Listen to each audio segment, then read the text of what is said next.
Hello everyone and welcome back to my channel. So for viewers who are new to my channel, I'll just give a brief introduction. So I am Priya and I generally post videos on tissue engineering, regenerative medicine and its associated and related topics. So this lecture and this video lecture will be on the different biomaterials that are being used in tissue engineering. For instance, specifically the metals and ceramics. So coming to the definition and the basics of biomaterial. So a biomaterial can be defined or described as a non-viable material that can be used in a medical device and that is intended to interact with the biological systems. Further, in the last 2 decades or 3 decades, significant advances have been witnessed in the field and many advancements are also being seen to develop biocompatible and biodegradable materials that can be utilized for medical applications. So in the biomedical field, the main goal is to develop and to characterize certain artificial materials, or in other words, the spare parts that can be used in the human body for measuring or restoring or improving the functions and also surviving the quality of life. So basically, when a tissue or an organ is injured, so these can be utilized for restoring and improving the damaged and worn out functions. Giving an overview and basics of and history of it. So in 1980s, the passive and inert point of view was seen. So basically, any substance or a drug which is of synthetic or of natural origin, and that which can be used for any period alone or as part of a system, and that increases or replaces a tissue, organ, or function of the body, was termed as biomaterial.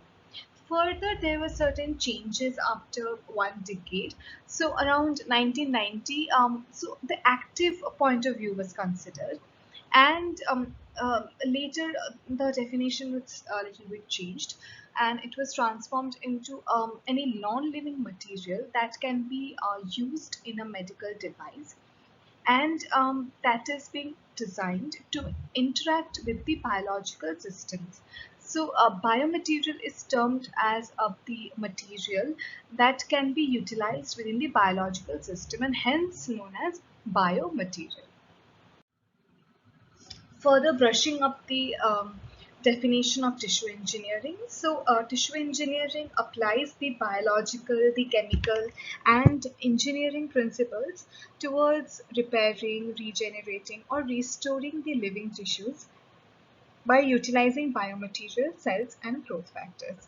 So there are major three components that are involved in tissue engineering, which are the cells, the scaffolds, and the signaling molecules or the other bioactive molecules that will help to regenerate the tissues and the organs. Now, one more term is there, which is the biocompatible material.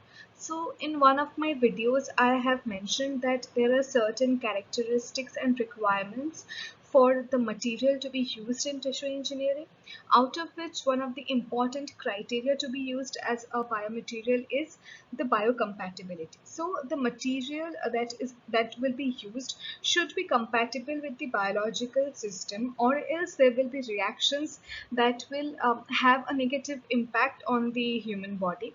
So hence the question arises that what a biocompatible material is. So any synthetic or natural material that is used in the intimate contact with the living tissue, that is, it can be implanted, partially implanted, or totally implanted, or like which is ectopic or totally external, is known as biocompatible material.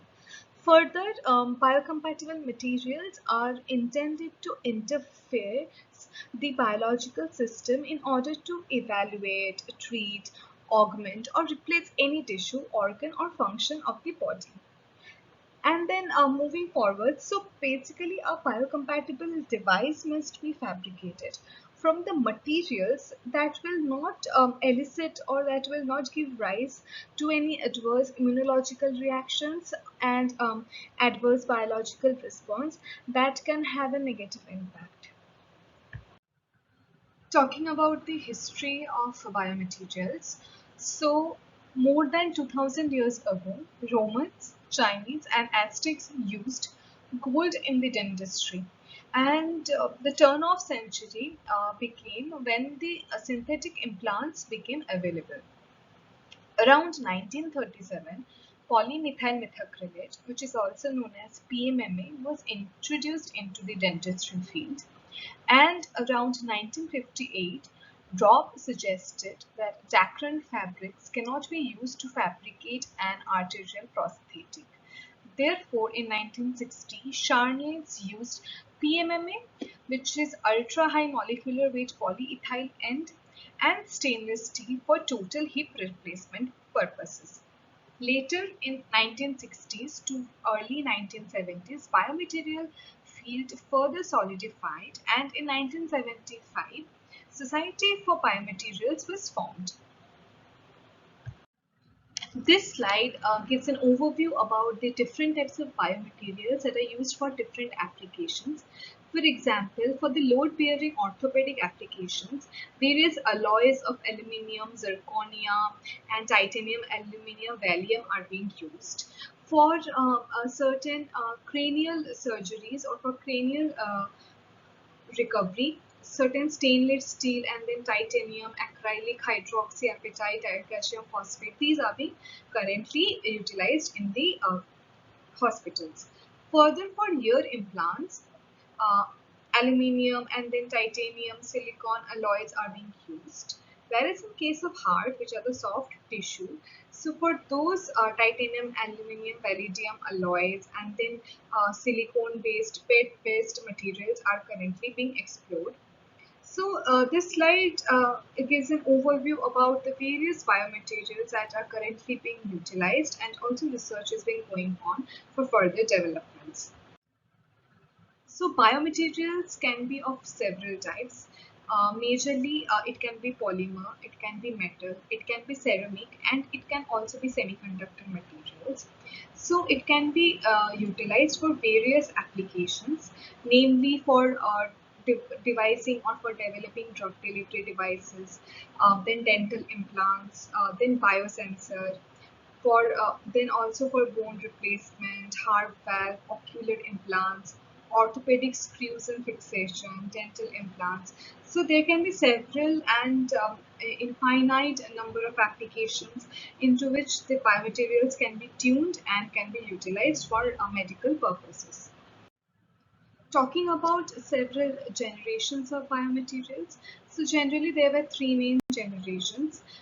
The first generation includes this one specified by the physicians by using common materials, and they were the most successful ones, and they were like accidental rather than by design and by research.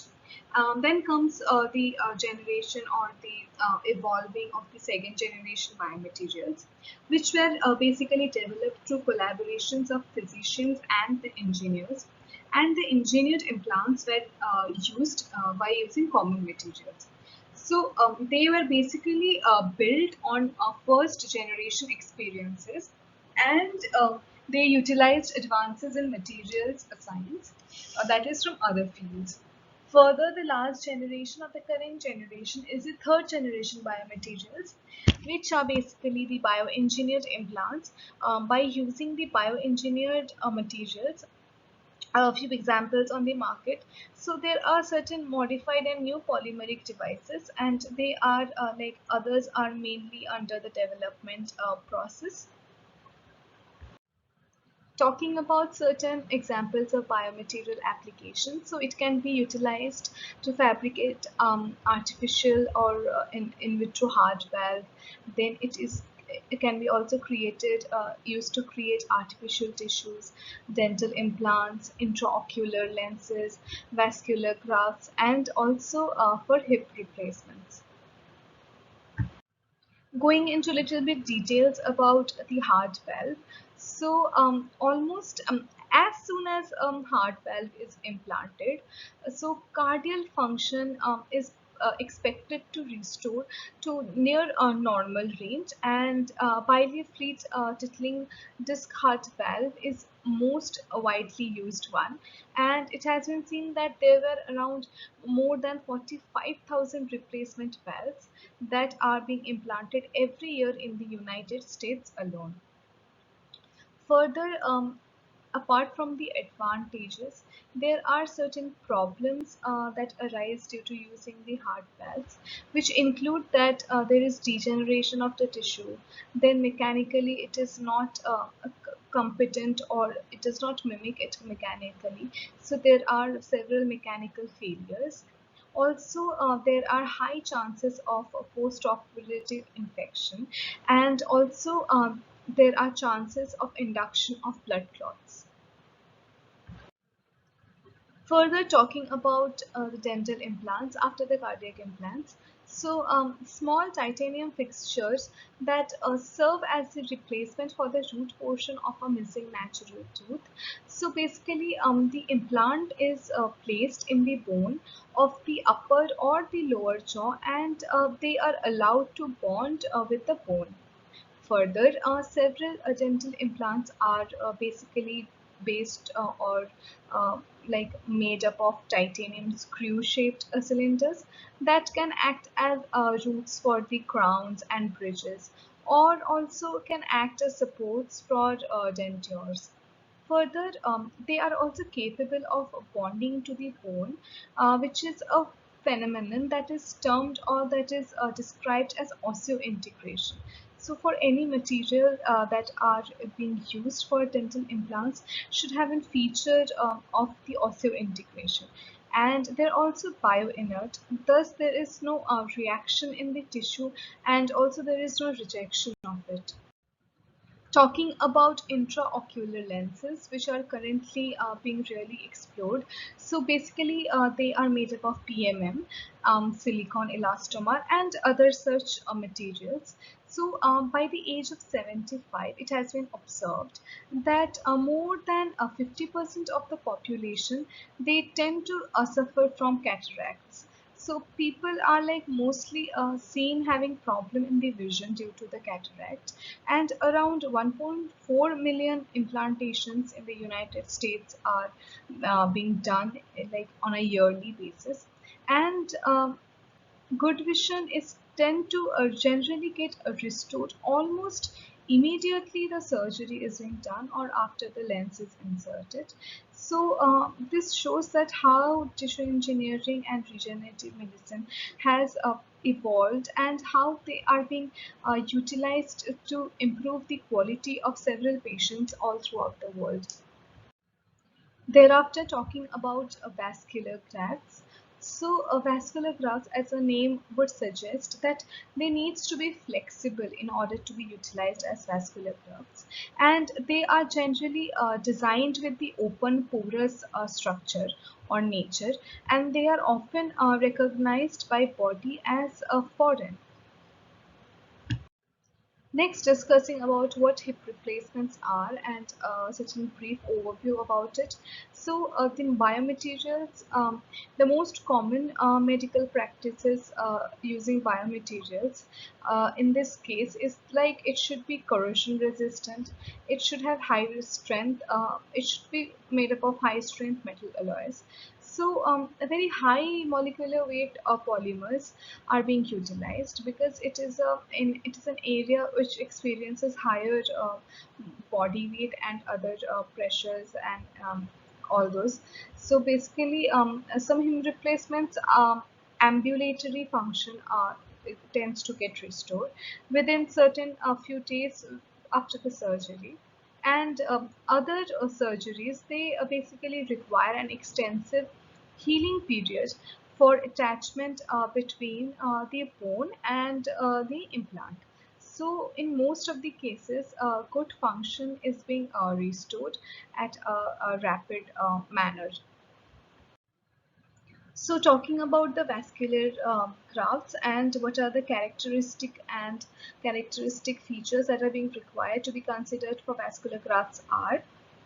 So basically, they should be porous, they should be permeable, they should achieve and maintain the homeostatic balance that is normally maintained in our body. So it is one of the most important points to be kept in mind while designing or fabricating vascular grafts, as it should maintain the homeostatic and balance, and nothing extra or nothing hindrance to the process of maintaining the homeostasis should be disturbed.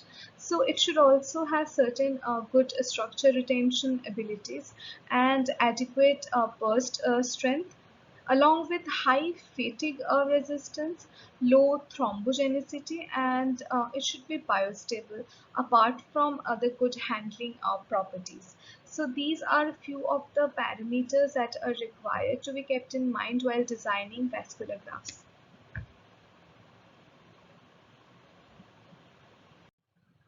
So although these biomaterials are they don't elicit that much immune response, but still there are certain responses between the host and the implant.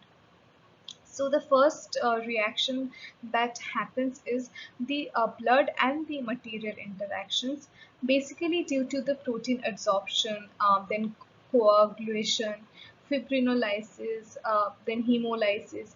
Then there are certain adhesion and activation of leukocytes. Then there is also activation of the complement system of the immunological pathways. So that results into the adhesion of the platelets, also activation and its release. So basically, when any biomaterial or any scaffold is implanted into the body, so the first there are several of thousands of protein absorption that takes place before we do anything else. So there are certain parameters. So basically, the cells, they are not that in direct contact with the material, but with the cells that cover the material. So basically, these are few of the major reactions. Apart from these, there is also chances of toxicity, so that can also be assessed from this. Further, talking about what ceramics are and why it is being used and what is the main area for it to be utilized. So any of the various hard, then brittle, heat resistant and corrosion resistant materials that can be made by shaping and also by firing a non-metallic mineral, such as that can be a clay at high temperature. So the main point is that it requires a clinical success, and the clinical success in turn returns require certain achievement of a stable interface with that to the connective tissue, and also it should have the functional match of the mechanical behaviors. The mechanical attributes should be able to be like mimicked, and also when implanted it should behave like in that it is in the in vivo or the native condition, and also behavior of the implant with the tissue that needs to be replaced is needs to be studied. Then there are certain critical issues like integrity of the bioceramic and also interaction within the tissue. So when talking about ceramics, the first and the widely used material that comes into mind is hydroxyapatite. So it has several advantages to be used as a cement for bone tissue engineering purposes. Some of its major and worthy advantages include that they are chemically similar to mineral component of bones, and they also support the ingrowth of bone and also allows for the osseointegration, as I've already mentioned what osseointegration is in my previous few slides. And also they are used in orthopedic, dental and maxillofacial applications, and they are clinically being utilized and explored, and even all over the world research is being going on to develop further specialized and doped and functionalized hydroxyapatite for specific for specific function observance. So basically the chemical formula is being shown onto the screens, and apart from these so basically these have the hexagonal lattice structures, and the chemical nature of the hydroxyapatite, they tend itself to substitute, or the common substitutes involve the carbonate, the fluoride, and chloride substitution that is required for the hydroxyl groups.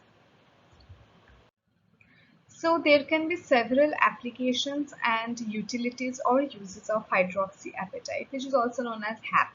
So it can be utilized for the facial augmentation with hydroxyapatite that has been used for the following corrections. Like it has been used for the cheek correction, then cheek correction, jaw, and then also nose correction jobs, and also skeletal repair biomaterials, then other materials like the ocular prosthesis and hydroxyapatite from coral. So basically the eye muscles can be attached directly to the implant, allowing it to move within the orbit just like the natural eye.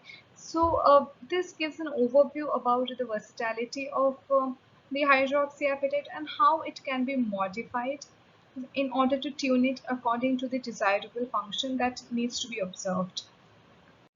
Apart from using hydroxyapatite, another widely used material in this field is calcium phosphate bioceramics, which is also written as CPC.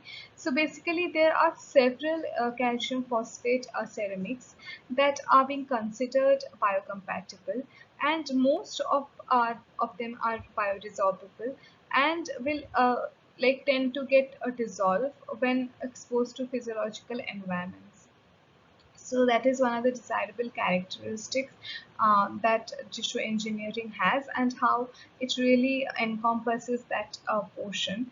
So basically, talking about it, so hydroxyapatite is a thermodynamically stable polymer at physiological pH values, and it also actively takes part in the bone modeling, then also the forming the strong chemical bonds with the surrounding bone. Then it also leads toward the mechanical properties that are really unsuitable for the load bearing applications, which includes the orthopedic application. And also it can be used as a coating on materials such as titanium and titanium alloys. So basically where it can contribute its bioactive properties while the metallic component appears a load.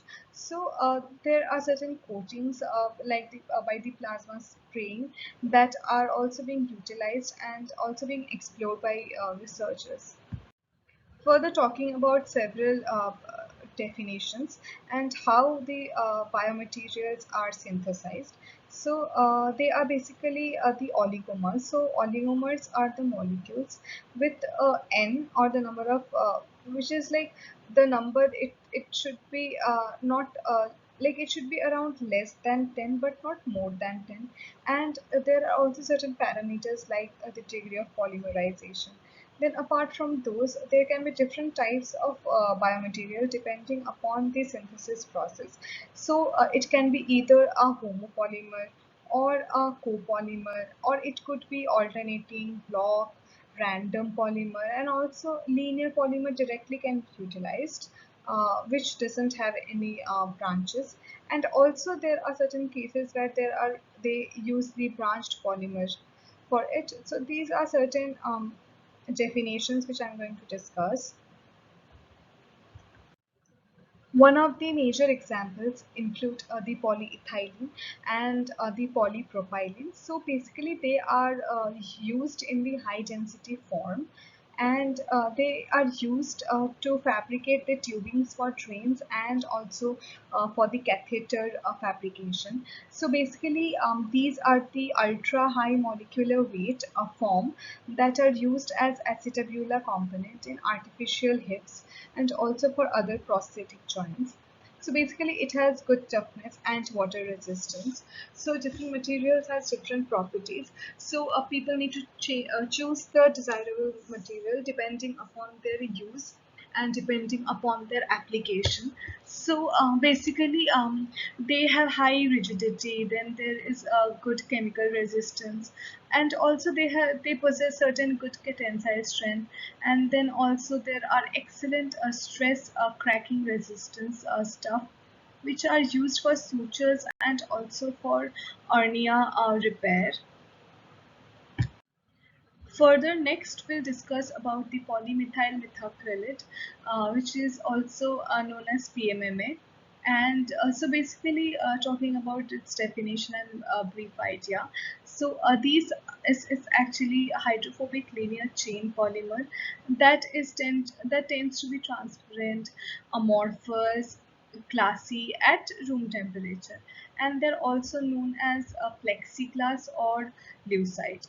Further, there can be good light transmittance, then toughness and stability, and they are also considered as a very good material for the for fabrication of hard contact lenses and also for intraocular lenses. Apart from these, they are also utilized in the bone tissue engineering, and they are basically used as bone cement. Next, talking about the polyethylene. So they are basically dyes in high density form, or which is known as HDPE, and they can be used for fabricating tubings in catheters and also in the drains. So certain high molecular weight form, they actually, for example, the contact surface in the artificial hips and knees, and they have good toughness. Then resistance is there, resistance to fat and oils, and they are also of a minimal cost. So these are certain advantages of using it. Further, talking about the polyethylene glycol. So these are also known as PEG. So basically, these are the short chain polymer, hydrophobic polymer based materials, and they are basically shown to repair cells due to surface energy, and they can be used for either coatings or non-thrombogenicity, and also they can be utilized as the for the wound healing purposes and polymerization on the wound. Further, they can be utilized for the micro encapsulation and also for drug delivery purposes. Then next we'll be talking about certain biomaterials which are of polymeric origin. So now we can have a question in our mind that what is a polymer? We know what is a biocompatible or biomaterial. Now we'll talk about what polymer is. So basically, these are the long chain molecules that comprises of several number of repeating units based on the designing and requirement of a particular polymer. So basically, they are fabricated from monomers that generally exchange somehow in polymerization, and also the polymer properties are much more complex compared to the simpler materials, and there can be different types of polymers. So basically the two subdivisions include the biological polymers and also the synthetic polymers. So the biological polymers, it includes the list of examples like the cellulose, the starch, proteins, a rubber is also there. Then often they are reconstituted to form a very usable polymer, which are mainly collected from the membrane.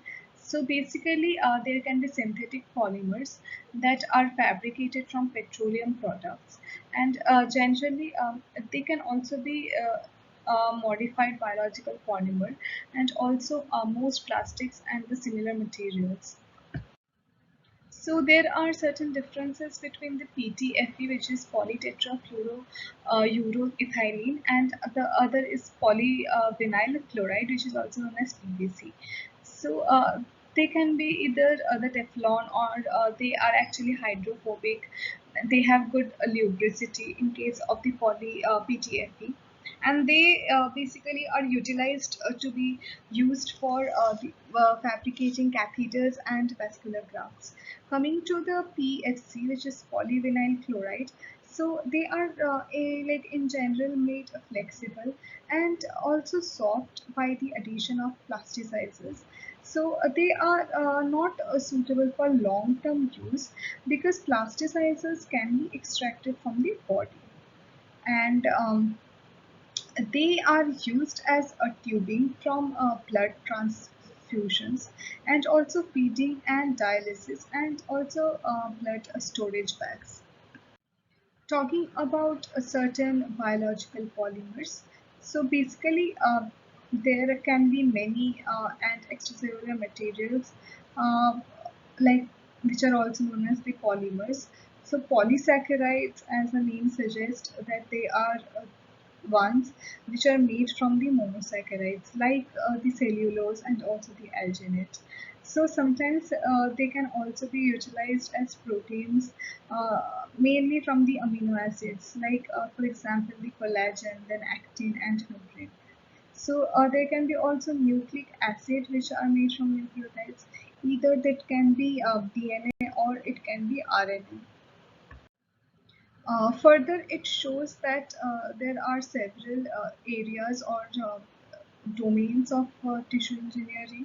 So it can be either dental, then ophthalmic, then orthopedic is there, cardiovascular, and then also for the drug delivery and also suture research purposes.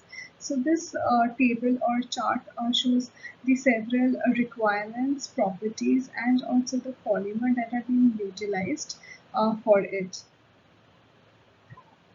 So with this, I will end my this lecture and this class, and I hope all of you have understood it and got a better picture about the different biological materials that are being utilized for tissue engineering.